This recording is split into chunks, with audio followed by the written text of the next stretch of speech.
You're listening to PetLifeRadio.com. What Were You Thinking is brought to you by Dog.com.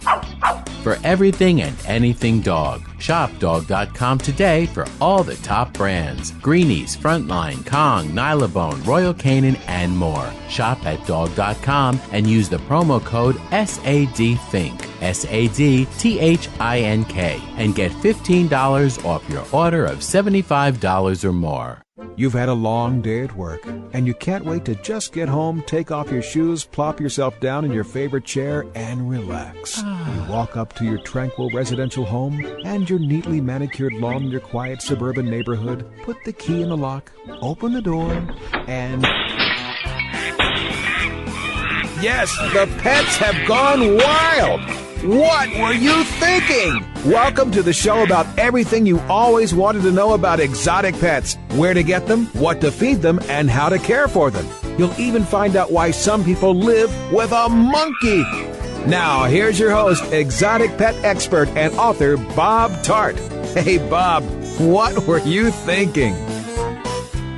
Hi, I'm Bob Tart, author of the books Enslaved by Ducks and Foul Weather, and the forthcoming The Funnel of Happiness, which I'm finishing up right now, and maybe it'll be out by Christmas of next year. 2011, because it seems to take a long time. Anyway, I'm here with my wife, Linda. Hello. And here we are with another podcast, What Were You Thinking?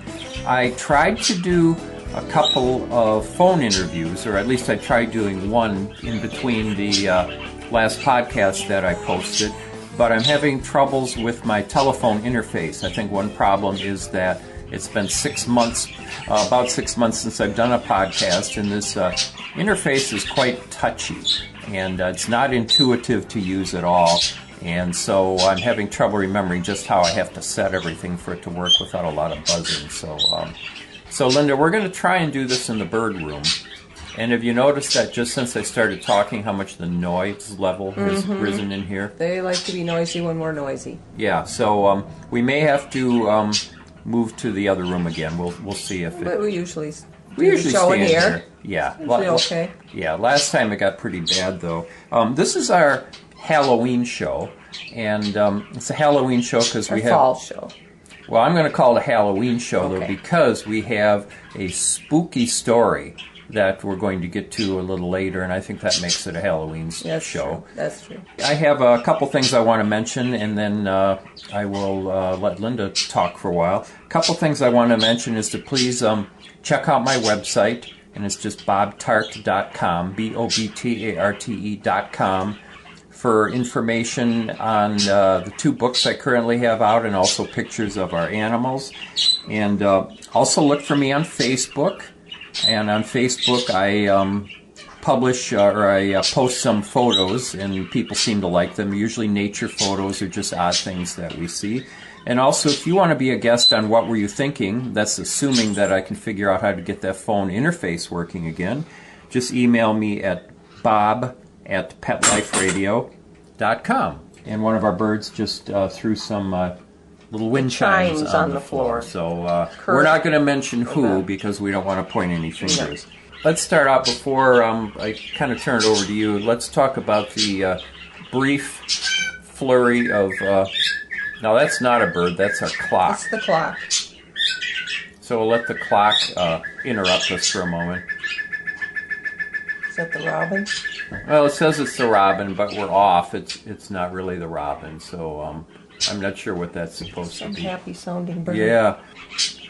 So anyway, we had a brief thrill thinking that the movie of Enslaved by Ducks was moving forward.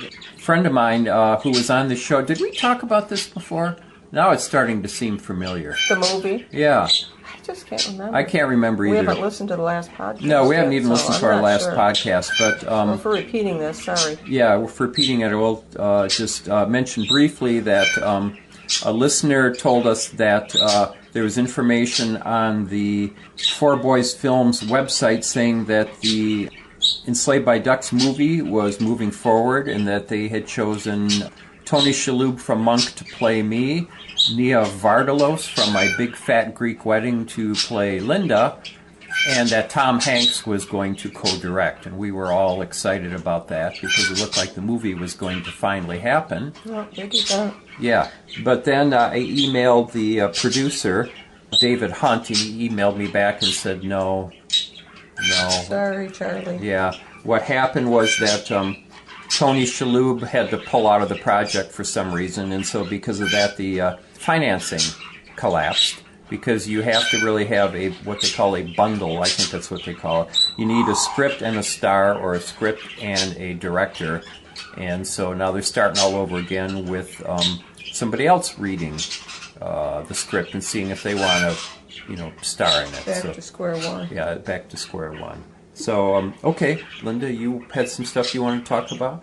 Yeah, every year now, practically every year for several years in a row, as long as I can remember, something always happens with our duck pen that makes it collapse in the wintertime. Maybe not every winter, but quite often in the winter, part or all of it, or most of it, will collapse from the snow. So we're trying to figure out some way to make it not collapse like that. So we've been trying to find somebody to reinforce it, build it up, make it better. Well, we finally thought of somebody to do that, and they came this recently, and what was that, it was just before we went on our trip. And the idea was to get it done before we went on our trip so we wouldn't have to worry about it getting done.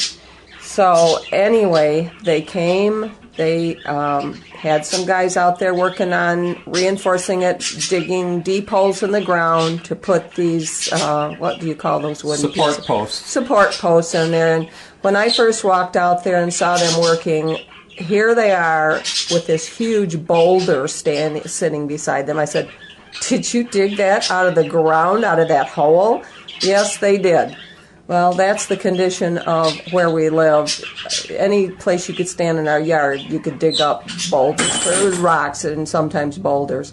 So I felt so sorry for them.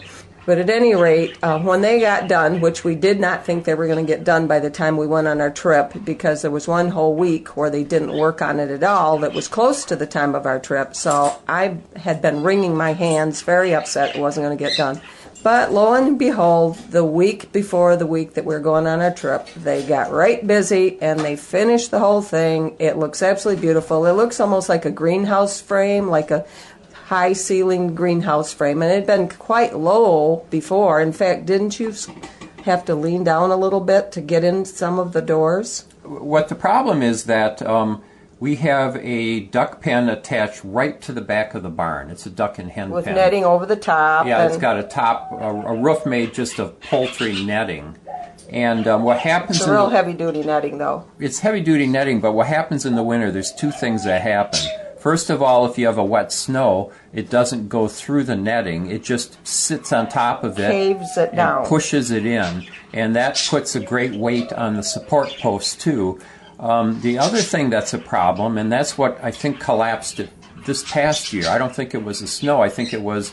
Wasn't it ice blocks falling from the roof? No, this year it was heavy snow. Real heavy, like 6 to 8 inch snow that was really wet, and it caved it to within a foot or two of the ground. It was just bowed right down practically to the ground. Right, and then it destroyed those posts. Yeah, the previous year we had had our handyman Gary rebuild one side of the pen, and what Gary did was instead of using wooden posts, he used metal pipe.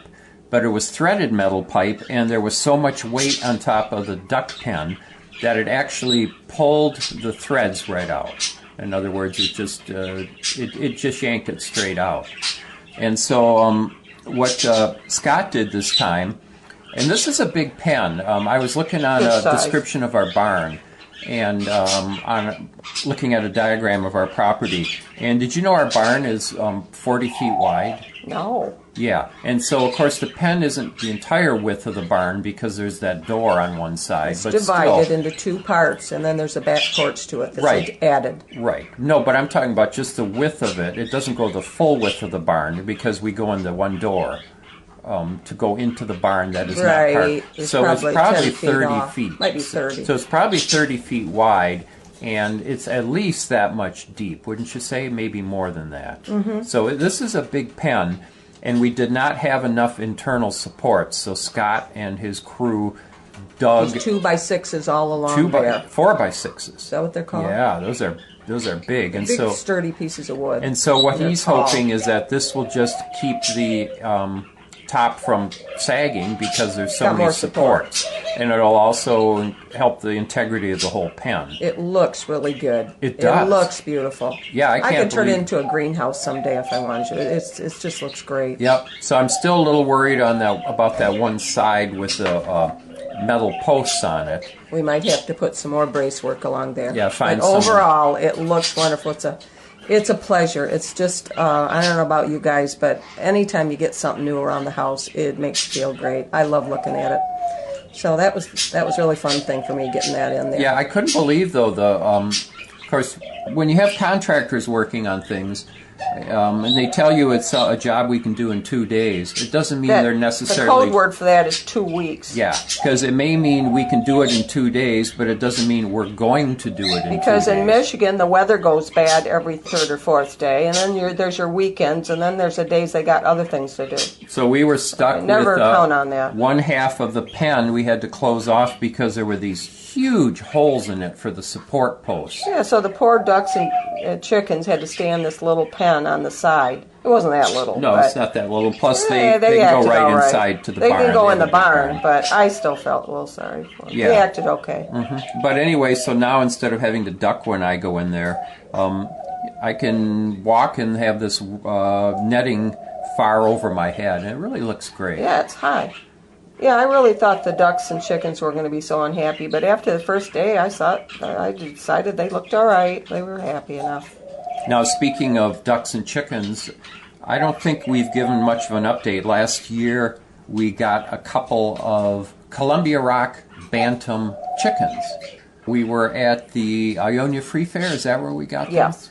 And we got these cute little black and white chickens, and we named them Julia and Julius. Those are the names Bob thought up. And we never had a rooster before. We briefly had a rooster named Teddy, and he was a barred rock rooster. You remember Very Teddy? bad idea. Yes.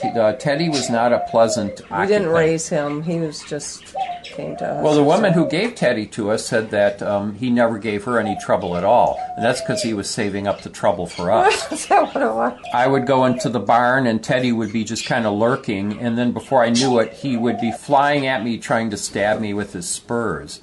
And You take your life in your hands. Yeah. So not leaning down to put feed. He'd fly at your face. yeah, and I had a Very little dangerous plastic bird. pitcher that we would use for transferring food with, and I had to bop Teddy in the head with it a couple times. Yeah, just to keep him away. Yeah, it didn't hurt him at all. It did made. He was okay to his girls. He had this little flock of females. He was nice to them. So since then, we found someone who would take him, and not someone who would take him and eat him No. either. Someone who No, would they take were him. nice to him. So Teddy found another home, and so did the zombie hens that came with him. Yeah. And those are there's a story of Teddy and the zombie hens that'll be in my new book, The Funnel of Happiness. So, so anyway, We've never had another rooster since then until Julius. right. And so now we have Julius, and Julius and Julia. yep. You want to talk a little bit about Julius and his personality? Well, he thinks he's the king of the barnyard. He's the isn't he the tiniest thing? He's the tiniest thing out there. Except for Julia. Except for Julia. She's even smaller than him. She's the size of a large city pigeon. She Yeah, really is. about that. A little chunkier, but still. But roosters just have that demeanor about them that they think they run the show.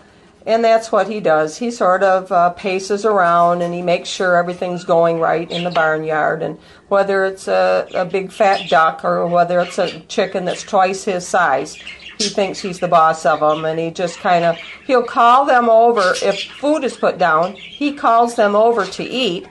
But he's kind of silly enough that if food is put right by him, he calls them over and they end up eating his food. Yeah, Right? what happens is I'll put some treat down that he likes, like cooked corn, He thinks he's got to call him. and he will sit and crow about it, and while he's crowing about The it, food disappears, some of our ducks who are real hogs, which is most of them. they'll trot over there and they'll vacuum it up right under his nose, right? I wonder if he ever gets anything to eat. But it's so funny to see him out in the pen strutting around. Whenever he sees a hen doing something, he has to walk up to her and lecture her on it like he's the boss. Yeah. They don't pay any. Do you think they pay any attention to him at all? He does this funny. You ever seen that little thing he does with his leg? He does this little prancing I thing. haven't seen the prancing. Very funny. I don't know what it means. So he just prances in front of the He females? does a little half turn, like almost like what A turkey display? what Franny does, with that little half turn with the leg up thing. You think it's like a turkey that displays or something? Yeah, I think it might be a little show-off thing. Knowing him, it's something to try to show he's beautiful. Yep. Well, we are at the midway part of our show already. Would you believe Already? it? Yes, we are. So I'm going to take a break. You are listening to What Were You Thinking? And Then I'm going to tell what Julia did with the little bird cage. Oh, okay. Okay, so we will be right back after this word from our sponsors.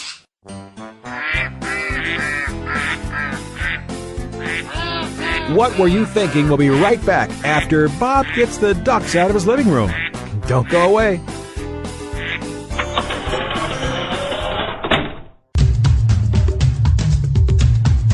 There's a movement afoot, ShoeBuy.com. Join the millions of people who shop ShoeBuy.com's over 400 brands and 500,000 products. Order now and get free shipping and free return shipping. ShoeBuy.com, the world's greatest shoe store. Walk your dog in style and comfort. Enter the code THINKING, THINKING, at checkout and get a 10% discount plus free shipping at ShoeBuy.com.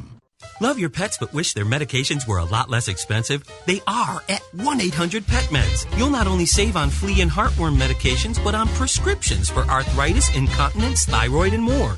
And you get fast service, free shipping, and a 100% satisfaction guarantee. Plus, our licensed pharmacists ensure accuracy, monitor drug interaction, and more. See why over 5 million people have trusted their pet's health to 1-800-PET-MEDS, America's largest pet pharmacy. Call now or order online. Go to petmeds.com/what, WHAT, to get 10% off any order and free shipping on orders of $39 or more.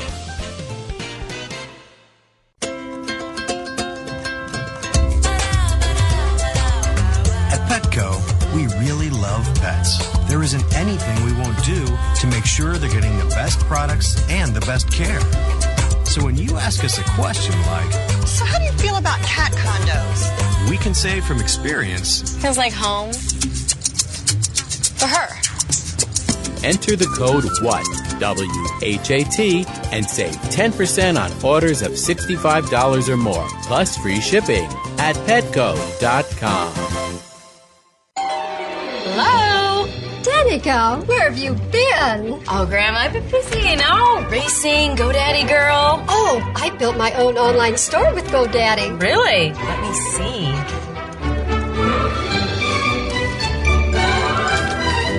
Grandma'sAuction.com. Hey, are those Grandpa's golf clubs? Grandma needs her bingo money.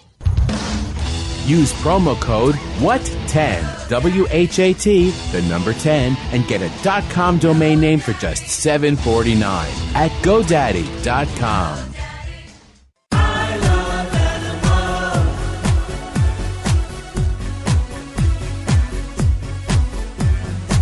If you ask the question, what do I want? What do I need? I'll take affection. I really should mention I need time, I need love, I crave attention. Listen to waiting by the door, with shaking tails and happy hearts, and running circles round the floor. That's always when the party starts. For me, they are my friends, they are my children, they are the furry.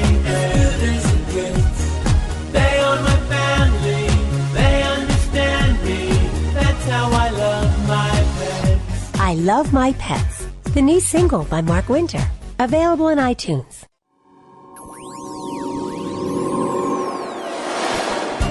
Pet Life Radio presents Paranormal Pets, where you can always expect the unexpected.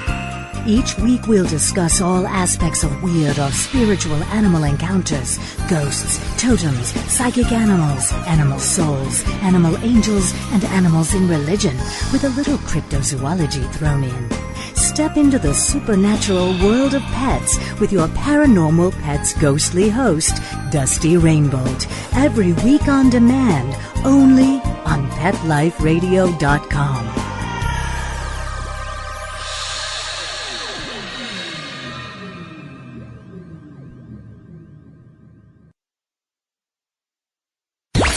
Let's talk pets. Let's talk pets On Pet Life Radio. Pet Life Radio. PetLifeRadio.com.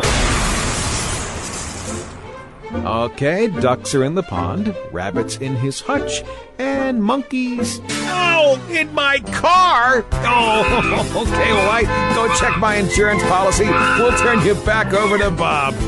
Welcome back to What Were You Thinking with Bob and Linda Tart.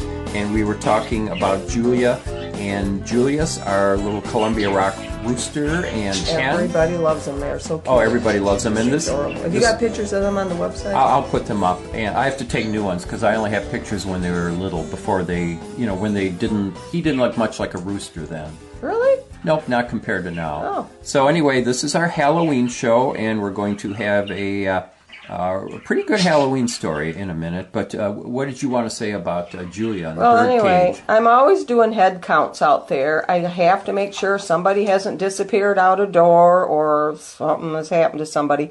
So I'm always going around and looking and making, where's this one? Where's that one? Are they sitting when they shouldn't be sitting too long? I worry about the hens sometimes because they will get into this broody sitting mode, and they will sit way too long. If you don't keep an eye on them, they don't eat good, and they don't drink as much as they should when they are in that mode.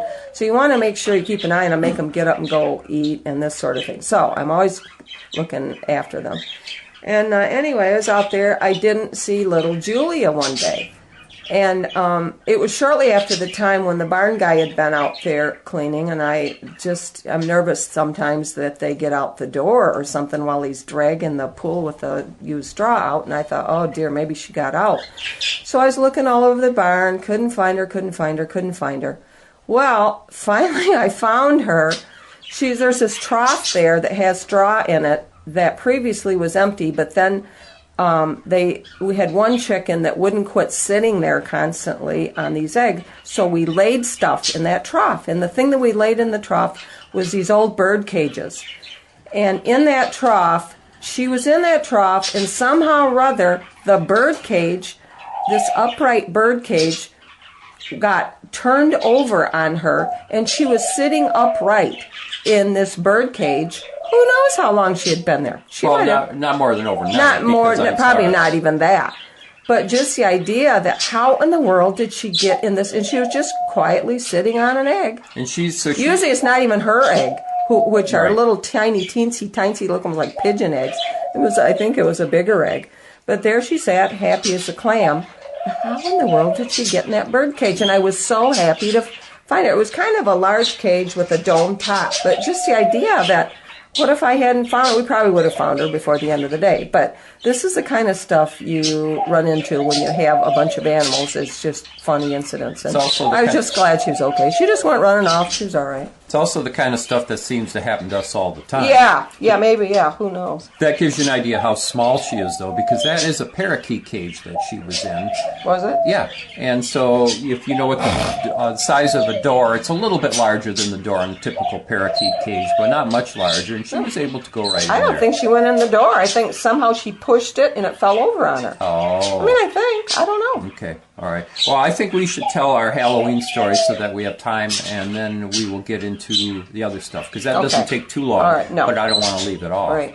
So I'll start it off, and that is that this was about a month ago, and we still had our baby cedar waxwings. We had one or two left outside, and Linda raised and released them, and then what happens is they keep coming back to eat chopped fruit. So and mealworms. And mealworms. So although we don't chop the mealworms, so no. It was early in the morning on a Sunday, I think, and I was up in the kitchen and I was cutting up grapes.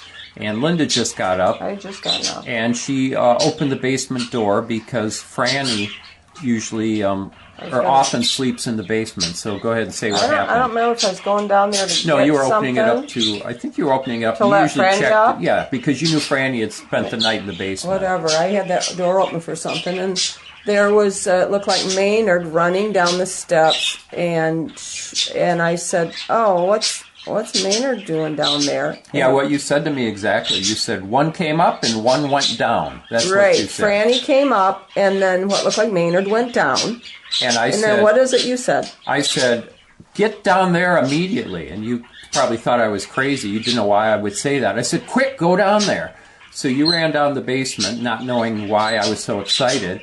And I quickly ran into the back room to check. And in the back room, Maynard and Tina were still in the back room. See, he knew that they were not out of their back room yet. They sleep in the back room with the door shut. I went upstairs, and Agnes was still upstairs. So basically, all of our cats were accounted for. Lucy, who's also big and gray, was right there in the living room. So that means that all of our cats were accounted for. And I said, are you sure you saw a cat go downstairs? No, there's a big gray cat that looks something like Lucy or Maynard running down those steps. And you didn't just hear it. You didn't just see it. And there was this thump, like when you go down steps, when an animal runs down, so kind of thump, thump, thump, thump, thump down the steps.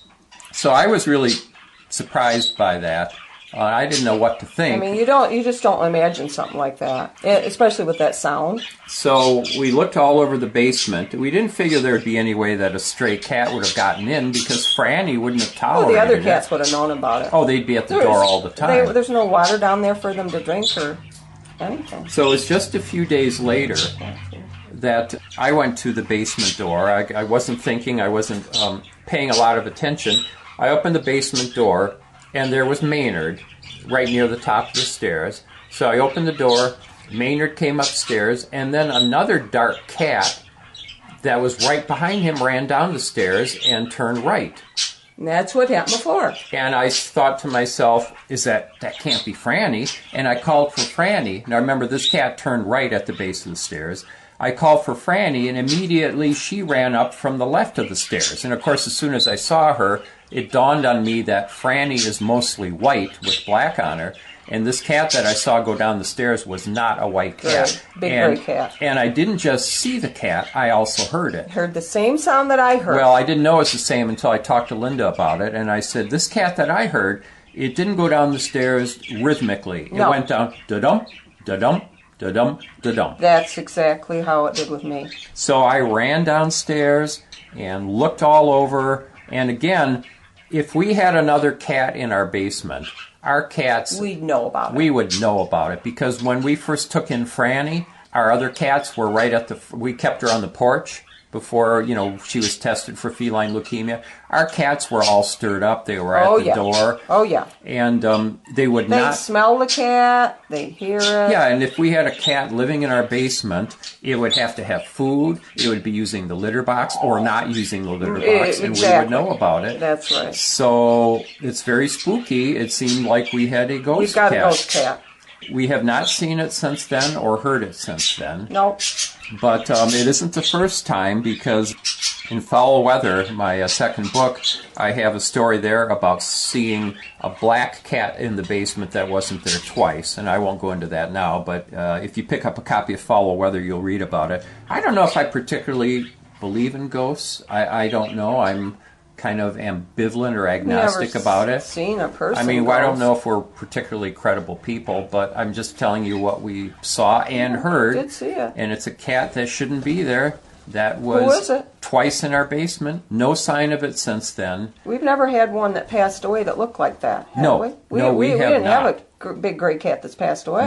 No, we did not. So it's not our cat. Why doesn't he go live at whoever house where he lived in life? Yep. So anyway, that's our Halloween story. And we got a ghost cat in the house. Yeah, let us know what you think about that. Email me at bob@petliferadio.com. And again, look me up on Facebook, and also check out my website. How can I forget my website? bobtart.com. Okay, you had something else you wanted to talk about. Yeah, we got away on a little trip a few weeks ago. Would it be 3 weeks ago? Two.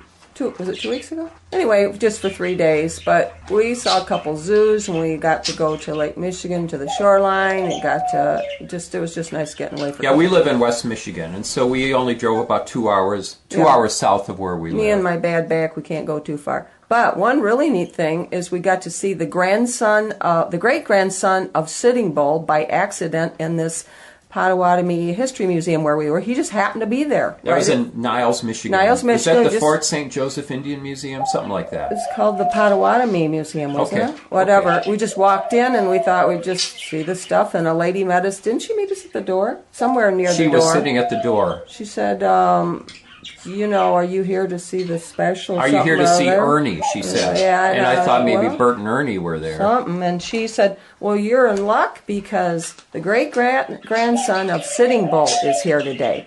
He had written a book about his great-grandfather, legends, his family legends about. Well, it's supposed to be the true story. The true story from of the Sitting Bull, from the Indian point of view. So.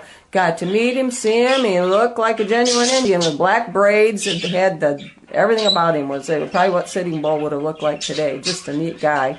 Signed the book, and he signed it in something that Bob didn't understand the word. He sent me back up there to see what that word meant, and it meant friend in their language. Kawa or something like that, right? Yeah, it started with a K. But anyway, it meant friend, and he wanted to be the friend to everyone. He's a very nice man. And there was drawings in the glass case from Sitting Bull from when he was in prison. He drew pictures of the battles and him on the horse, and that was really neat. And he told a story about braids, a little joke about braids. He said, well, in the Indian... Because my wife had, Linda has braids. I got braids. And the Indian legend is the men wear their hair over their ears, the braids over their ears, and the women wear their hair braids behind their ears so they can hear more of the gossip and things going on. And they can hear the gossip better with the braids behind their ears. Yeah, with their braids behind their ears. And I said, well, I wear my braids over my ears to keep the mosquitoes out, and he liked that. But at any rate, it was a nice trip. It was beautiful weather all 3 days. I always wring my hands for fear it's going to be bad weather. It was beautiful weather all 3 days. It was just really nice. So anyway, I wrote this little poem. Bob hasn't heard this before. I just wrote it this morning. So it's called The Getaway Time. Upon a trip we went away 3 days for sights and play. No more cooking, cleaning, and chores. No dumping pools and slamming barn doors. Goodbye to honking geese. Farewell to quacking duck. Ear-splitting birds, the royalty-seating cats, all were out of luck. Having not their servant friends to answer their every call, but back we came with open arms and glad to see them all. Oh, very good. That's very good. It was very nice to get away. And, it was. It makes you appreciate them more when you go away for a while. Yeah, you can hear the birds. They somehow lived without having us waiting on them hand and foot. Yeah, and you can hear the noise level in this room, and that's nothing, right? This is nothing. No. This isn't noisy Dusty's at all. not having one of his fits now, and neither is Bella. Yeah, so this is pretty quiet, and I guess we did welcome them with open arms. Yeah, it's always more relaxed when you come back. Yep. So, that's probably about all we have time for. I think we'll save the story of the sighting on the island for the next show, okay? Because Linda saw some... I don't want to rush through it because that's a good story, and that'll give us an excuse to do another podcast maybe next week, because we'll be able to think of other topics. We always can. Just before we started the show, when I was looking out our dining room window, I don't know where you folks live, but in the fall here, there's so many trees in Michigan. Our backyard and the field and the woods is just full of trees. And a wind picked up and started blowing those leaves like madly through the air. I think that is just the most beautiful sight in fall. One of the things I love the best about fall. It looks like birds flying through the air. I love it. And I think the thing I like the best is when we walk through the woods, that there's now a carpet in certain parts of the path. There's a carpet of fallen leaves. And it's just so pretty because there are all these different colored leaves on the ground. Makes a design. It's really gorgeous. So that's it for this week's episode. Happy Halloween and happy fall. Yep. And thanks so much to Linda. And thanks to my producer, Mark Winter, for suffering through another episode. Email me at bob@petliferadio.com. Let me know what you think of the show, what you want to hear on it, and come on the show. Come on the show if I can get my telephone interface working again. So that's it. Bye-bye. Bye-bye. Thinking about buying a monkey? How about a ferret or a skunk? Then check out the show that will answer the burning questions. Where do you get them? What do you feed them? How do you take care of them? And most of all, what were you thinking? With exotic pet expert and author Bob Tart. Every week on demand from PetLifeRadio.com.